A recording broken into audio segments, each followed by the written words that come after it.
Welcome back to my channel, guys. My name is James. I've been cooking professionally for over 10 years in the kitchen and in many different places. Today we're in beautiful Barcelona and I'm going to show you how to make an American recipe. I'm going to show you how to make some clam chowder. And for those of you who don't know what clam chowder is, it's a very popular dish in the US, and especially in New England where it originated from. But it's a very old recipe. It's been around for quite a while, and it tends to have its roots in more European type cuisine because we're adding a roux to it, which thickens sauces, and it's a French technique. And then again, it's also a cream-based soup, and in France, you know, cream is very popular to use in your soups. But anyway, guys, be sure to like the video down below and to subscribe to the channel, and let's get started.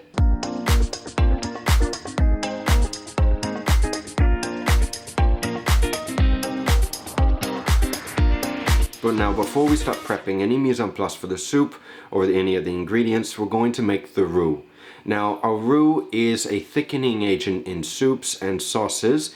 There are several types of roux. Today we're going to be making a blonde roux. So it's going to have a little bit of a color to it, but not too much. And this is an important thing. Whenever you make a roux, you want basically a 1-to-1 ratio of flour and butter. Whether it's 10 ounces or 1 pound, 1 pound, you always want a 1-to-1 ratio, and you always want to either add the roux when it's hot to a cold soup or cold liquid, and then a cold roux to hot liquid. In other words, you always add a roux cold to hot and hot to cold. To make the roux, take your pan that you're going to use, and you need a whisk or a spoon. A whisk is easier to manipulate and keep control of it. You're going to put it on medium heat. You're going to add first the butter, then you can add the flour, equal parts. You're going to slowly continue to stir it and keep an eye on it on medium heat for about 3 to 5 minutes for a blonde roux. The reason why we're cooking it is because you don't want the taste of flour, and you will notice when you're getting to a point of a blonde roux when it starts to create a bit of a yellowish color to it. If you go any further, we'll be making a brown roux, and this we don't want for a white soup. So after about 3 to 5 minutes, you can taste it as well to make sure it doesn't taste like flour.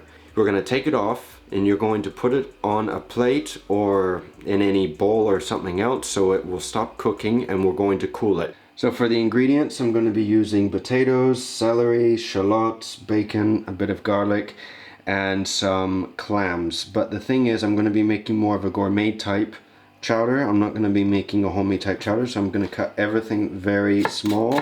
I'm going to cut the shallots in bernoise, and for the potatoes, try to cut them in perfect little cubes, and then I'm going to saute them separately to put a little bit of color on them. I'll show you what I mean by that later. So shallots in bernoise. For celery, cut off the ends. And then I'm also going to be peeling it. You want to take the sinew off, just like this, and you're going to pull.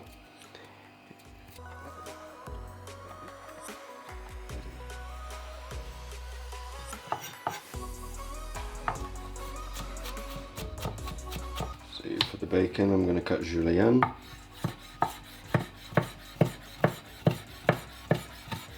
Garlic, cut off the end, crack it. And then we're going to bernoise this as well.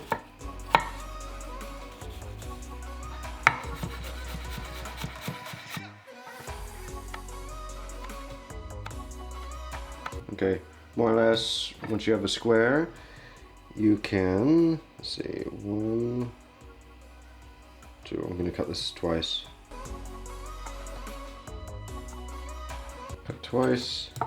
Again, lengthways. 1, 2, 3.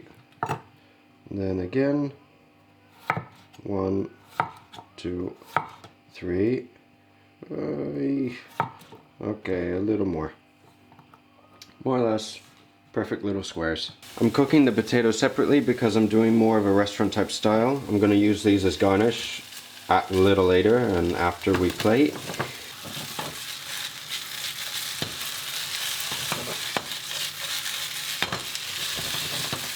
Alright, now we're going to cook. We're going to get the pan nice and hot. I'm going to add the bacon first. We're going to cook the bacon until it's a little crispy. Then we're going to remove the bacon. You're going to keep the bacon fat unless it's too much. Then you need to take some out. After you cook the bacon, now we're going to cook the celery, shallots and garlic. We're going to saute for a little bit.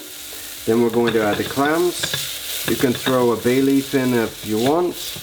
We're going to add a bit of white wine, a little bit of salt. We're going to put a lid on it, and then we're going to steam the clams. We're going to add either fresh or frozen clams. I have some frozen ones. I don't have any canned, so I don't have any juice. So I'm going to make a bit of jus from the clams by then pouring a little bit of white wine in the pot.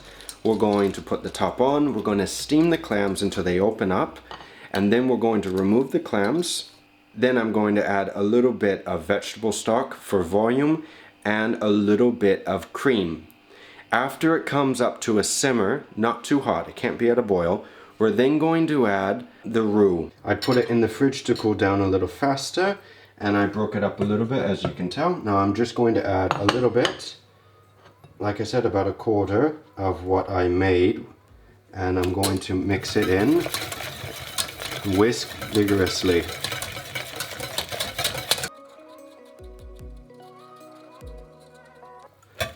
Alright, and it's just about the consistency that I want right now. Now what I'm going to do is I'm going to add the potatoes that I've already cut.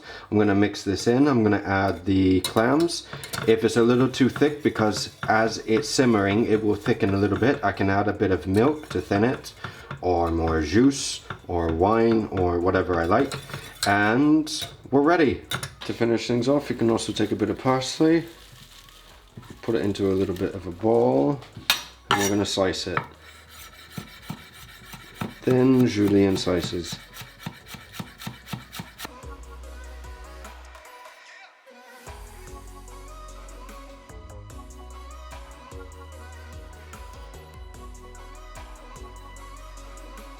And that's the end of the clam chowder. It's super easy to make, especially when you don't have a camera in your hands. And if you don't want to do more of the restaurant type style that I'm doing, and you put everything together, just make sure that everything is cooked and it's at the right consistency before you serve. Also, if you're allergic to seafood, I used to make a halibut chowder a few years ago, and the next time that I have some halibut, I'll have to give you the recipe. Anyway guys, be sure to like the video down below and to subscribe to my channel if you haven't done already, and I'll see you again soon.